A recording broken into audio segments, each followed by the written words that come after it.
दोस्तों, अगर आपने आलोक इंडस्ट्रीज लिमिटेड में निवेश कर दिया है या फिर करने का मन बना रहे हैं सिर्फ ये सोच करके या फिर ये देख करके कि इस कंपनी ने रिसेंटली अपने इन्वेस्टर्स को बहुत अच्छे रिटर्न्स दिया है, या फिर सिर्फ ये देख करके कि इस कंपनी को रिलायंस ग्रुप ने टेक ओवर कर लिया है, अगर आप लोगों ने सिर्फ इन्हीं दोनों चीज़ों को देख करके इस कंपनी में निवेश कर दिया है या फिर करने का मन बना रहे हो, तो डेफिनेटली ये वाला वीडियो आप लोगों के लिए बहुत इंपॉर्टेंट होने वाला है। क्योंकि दोस्तों, मैं यहाँ पर आप लोगों को सिर्फ ये नहीं बताऊंगा कि ये कंपनी काम क्या करती है, कौन कौन से सेक्टर में काम करती है, मैं आप लोगों को इस कंपनी का प्रॉपर फाइनेंशियल ट्रेंड दिखाऊंगा कि लास्ट के वर्षों में इस कंपनी ने रेवेन्यू वगैरह कितना अर्न किया, प्रॉफिट बुक कर रही है या फिर लॉस बुक कर रही है, इस कंपनी का शेयर होल्डिंग पैटर्न क्या कहता है, एंड साथ ही साथ इंपॉर्टेंट रेशियोज भी बताऊंगा और उसका सेंस भी बताऊंगा कि क्या निकल सकता है। तो दोस्तों, आप लोगों को बिल्कुल प्रॉपर कंप्लीट एनालिसिस मिलने वाला है आलोक इंडस्ट्रीज लिमिटेड के बारे में। इसके बाद आप लोग खुद डिसाइड कर पाओगे कि आप लोगों को यहाँ पे इन्वेस्ट करना चाहिए या फिर नहीं। अगर इन्वेस्ट कर दिया है तो पैसा लगे रहने देना चाहिए या फिर निकाल लेना चाहिए।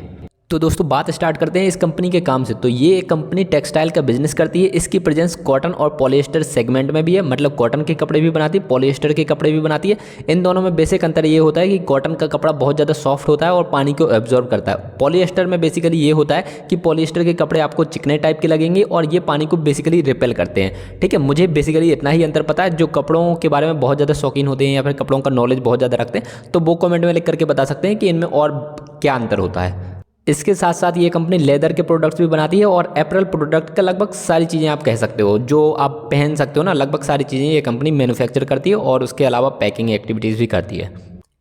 इसके अलावा दोस्तों, ये कंपनी रिटेल मार्केट में भी है। बेसिकली इस कंपनी की शॉप्स हैं, 500 प्लस स्टोर्स हैं इसके इंडिया और यूके में मिला करके। एक टाइम पे दोस्तों क्या हुआ था कि इस कंपनी ने बहुत ज़्यादा एक्सपेंड करने के चक्कर में 30,000 करोड़ का लोन ले लिया था, बट उसके बाद में ये कंपनी अपने ऑब्जेक्टिव्स को अचीव नहीं कर पाई और फिर फाइनली सिचुएशन ऐसी बनी कि ये कंपनी जो इंटरेस्ट है ना उसको भी रीपे नहीं कर पा रही थी। तो इसके बाद इस कंपनी को इंसॉल्वेंट कंपनी घोषित कर दिया और फाइनली फिर उसके बाद एंट्री होती है अपने अंबानी जी की रिलायंस इंडस्ट्रीज़ की और उसने इस कंपनी को फिर टेक ओवर कर लिया। और आज की डेट में दोस्तों इस कंपनी का जो करंट प्राइस चल रहा है वो है 30.6 रुपीज़ और मार्केट कैपिटलाइजेशन आज की डेट में जब मैं ये वीडियो क्रिएट कर रहा हूँ तो है 15,179 करोड़ रुपए।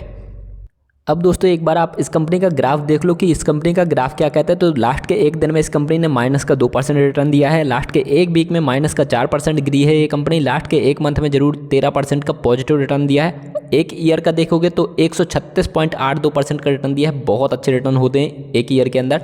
बट अगर आप 5 ईयर का देखोगे तो आप लोगों को सिर्फ 81% का रिटर्न देखने को मिलेगा, जो कि बहुत ज़्यादा अच्छा भी नहीं है और बहुत ज़्यादा बेकार भी नहीं कह सकते आप।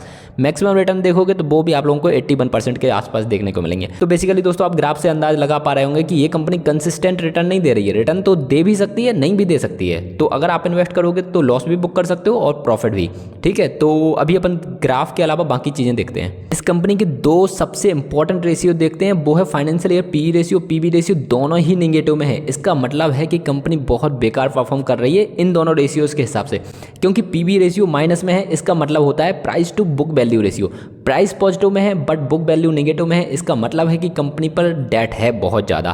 फाइनेंशियल ईयर पी रेशियो भी नेगेटिव में है, इसका मतलब सिंपल सा ये होता है पी रेशियो का price to earning ratio. Price आपको पता है पॉजिटिव में है बट रेशियो मतलब अर्निंग वो है, डेफिनेट सी बात है वो नेगेटिव में होगी, तभी तो पीई रेशियो नेगेटिव में है।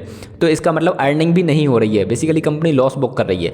और इन्हीं दोनों रेशियोज को अगर आप कंपेयर करोगे सेक्टर से तो वो भी बहुत ही ज़्यादा अलग है। तो बेसिकली मैं तो इन दोनों रेशियोज को देख करके अगर डिसाइड करूँगा तो मैं सिंपली कहूँगा कि मैं नहीं लूँगा कंपनी के शेयर्स। बट चलो दोस्तों, ऐसा भी नहीं है। इन्हीं दोनों रेशियोज़ को देख करके अपन डिसाइड नहीं करने वाले कंपनी में इन्वेस्ट करें या फिर ना करें। अपन 2-3 और इंपॉर्टेंट चीज़ें भी देखते हैं। एक बार दोस्तों इस कंपनी का पीयर कंपैरिजन कर लेते हैं इसी सेक्टर की दूसरी कंपनी से। तो दोस्तों यहाँ पे पीई पीबी रेशियो कंपेयर करके देख सकते हो, सिर्फ इसी कंपनी का पीई और पीबी नेगेटिव में, बाकी सभी कंपनीज पॉजिटिव में काम कर रही हैं। इसके अलावा दोस्तों शेयर होल्डिंग पैटर्न क्या कहता है, तो प्रमोटर्स के पास इस कंपनी के 75% हिस्से हैं, मतलब 75% शेयर्स हैं और म्यूचुअल फंड्स ने यहाँ पे इन्वेस्ट ना के बराबर कर रखा है। डोमेस्टिक इंस्टीट्यूशन ने भी यहाँ पे इन्वेस्ट नहीं कर रखा। फॉरेन इंस्टीट्यूशन ने जरूर 2% के आसपास हिस्सेदारी ले रखी है। इसके अलावा आपके और मेरे जैसे इन्वेस्टर्स 22% हैं।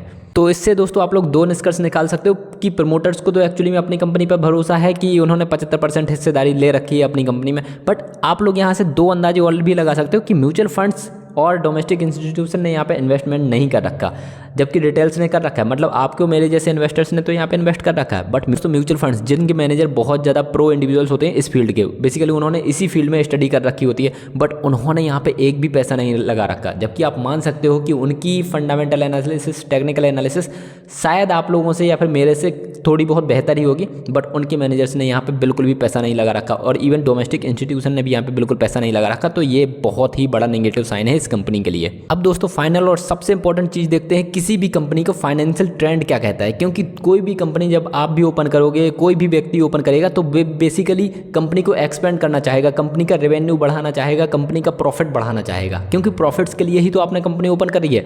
बट इस कंपनी का फाइनेंशियल ट्रेंड क्या कहता है लास्ट के 4 सालों में, वो आप देख सकते हो, आप लोगों की स्क्रीन पर है।